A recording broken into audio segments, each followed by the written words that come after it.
अस्सलामुअलैकुम दोस्तों, क्या हाल चाल हैं? ठीक ही वे जेरी वीडियो दे पे हसन। उम्मीद करना कि जेरी वीडियो दे पे हसन और ठीक ठाक हसन। अन्ना है मलिक सफ़ान संडे दे पे मेरे यूट्यूब चैनल आपका व्लॉगर। अज मैं तो दिखांदा पाया कि मैं टरपैन दा पानी घेंदे वेंदा पिया। मैं पहले पानी लाया 5 किलियां दे विच, 5 किलियां च 2 किले रह गए ते उन्हां दे विच पानी लेंदा पिया। ते हुण तक दिखे ना जित्थां कि पानी घेंदे वैसा। उस तो पहले तुसां देख सकदे हो कि सोलर प्लेट लगी पई है ते ये टरपैन खड़ी थी। ते सवेर नाल आखदे मैं चलाई मी पहले टाइम ही पहला मैं पानी लेंदा पिया ही टरपैन तों। ते इत्थों किरा मैं हुण घेंदे वेंदा पिया अग्गां। ते ये देख सकदे हो कि पक्का खाला है इत्थां अद्धा राह हिंगलू ज़्यादा तंगी नहीं थींदी ते थोड़ा यानी कि पक्का है ते अग्गां कच्चा है वाल अग्गां टुक्के बधणे पौने ज़्यादातर। ते तोड़ पक्का होंदा बड़ी चस होवे लेकिन कै नहीं। ते हुण देख सकदे हो कि पानी वेंदा पिया अग्गां सारे टुक्के मैं हल डिठा कै नहीं मी। ते हुण हौले हौले वेंदा पिया ते देख सकदे हो कि पानी ये टोटल पुज्जण वाला है। ते अद्ध च यानी कि पिछू सारे टुक्के बना दे ते बाकी कुछ हैं जेरे टुक्के बनावन वाले वो बने सा। ते बाकी हुण ये देख सकदे हो कि ये टुक्का खड़े थे जरा ये बनावणे में। ते बाकी है कि ये टुक्का खड़े थे ये 2 टुक्के बनावन तो बाद बाकी कोई भी टुक्के कहन जेरे बने सा। ते पानी थाई नाल पुज्जे ते उस तो बाद मैं ताकू दिखे ना आपदे वाड़ां दा व्यूज़ जित्थां मैं पानी पहले भी लाए मी माशाल्लाह काफ़ी अच्छे थी गए बेहतर। ते स्प्रे भी कराए मी ते बेहतर थी गए। हुण देख सकदे हो कि देनू हैं जेरे वो चाती खड़न। ते अज यानी कि ईद उल अज़हा तो बाद इंदी चुनाई शुरू करवा देसूँ ते इंदे उस तो बाद ये देख सकदे पूरा व्यू तो दिखे ना। ते उस तो पहले मैं हुण पानी पूरा मचा दे टुक्के ते पुचा दे टुक्के ते हाली कै नहीं पुजा लेकिन उस तो पहले मैं वेंदा पिया वापसी चक्कर लावन कि कहीं जा लुढ़दा दा नहीं पिया पिछू।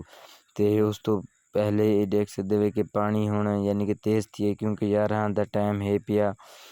ते ये देख सकदे हो कि साफ़ सुथरा चिट्टा पानी है लेकिन अगर सीऊ वाला होंदा तो बड़ा बेहतरीन कम हो गया। ते क्योंकि उंदे विच खाद भी मिक्स होंदी है हर शै ओके होंदी है।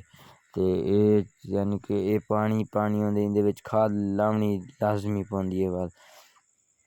ते ताकू जुल्लो दिखे ना टरपैन दा हुण पानी तेज़ पानी उसी ताकू हुण ये टरपैन कोल पुज्जा आं।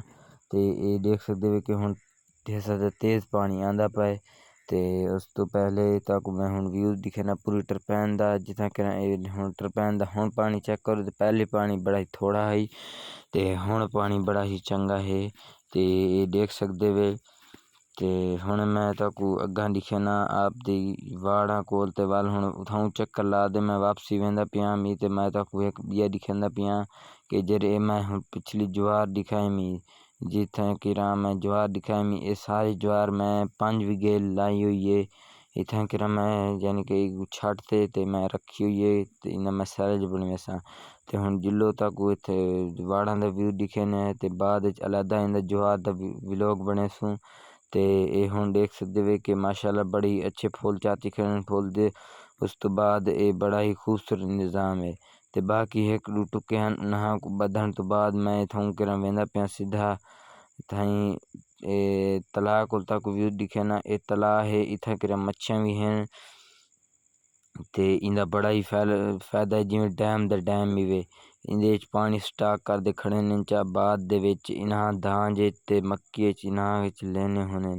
ते इत्थों किरा हुण मैं टुक्के बाधदे टुक्के बधण तो बाद मुकम्मल कर दे वाल हुण वेसां अग्गां पानी छोड़ आसां यानी कि पहले पानी तोर पुज गया डिठा हो सो लेकिन वाल हुण लेकिन थोड़ा जिहा पिछां दिखेंदा पिया कि तो पता चल वंजे। ते ये हुण देख सकदे हो कि हुलेरे पानी लगा पिया ये पानी हुण ये सुक वेसी वाल इंच हल मार दे वाल अग्गां जो लगसी वो देखो। ते उस तो पहले ये देखो कि वाड़ मेरे बड़े ही खूबसूरत थे खड़े ते इत्थों मैं हुण टुक्का कर गिदे ते हुण ये पानी आंदा पिया इत्थ अद्ध राह दे विच पानी पुज्ज ते खाद भी अद्धी बोरी आई पई है एक यूरिया दी देंदा पिया अद्धी बोरी एक। ते ये हुण देख सकदे हो बड़ा ही यानी कि अच्छे वार थाए खड़े ओड़ू यानी कि नहीं थाए खड़े क्योंकि इत्थां कि पानी थोड़ा लगदा रह गए निंगालू नहीं लग सके। ते हुण पानी पहुँचाए ते पानी ये ला भी गिदे मी बाकी 1 किला ते उंदे विच खाद भी सट गिदे मी ताकू हुण दिखे ना। जिथे मैं खाद सटेंदा खड़ा ते ये हुण ई किले दे विच मैं खाद सटेंदा पिया ते ये देख सकदे वे कि ये खाद हुण मैं इथों चा दे ते ही किले दे विच सटे सां थल्ले। ये हुण खाद छड्ड दित्ती है ते घुलदे वल ई किले दे विच वेसी पिया पानी ते बड़ा ही वल खूबसूरत निज़ाम बण वेसी। जिस वेले पानी थी वेसी वल बाद बीए किले लेसां ते मेरा ये हुण पानी मुक इत्थां किरा हुण देख सकदे वे कि इत्थै पानी मचा दे तक उस तो पहले तक एक नहर दा व्यू दिखे ना ते ये हुण देख सकदे वे कि मैं मोटरसाइकिल ते चढ़दे ट्रिपैन बंद करवा दे वल ये हुण तक दिखेंदा पिया नहर ते ओके खुदा हाफिज़। Next video मिलसूं। ओके खुदा हाफिज़।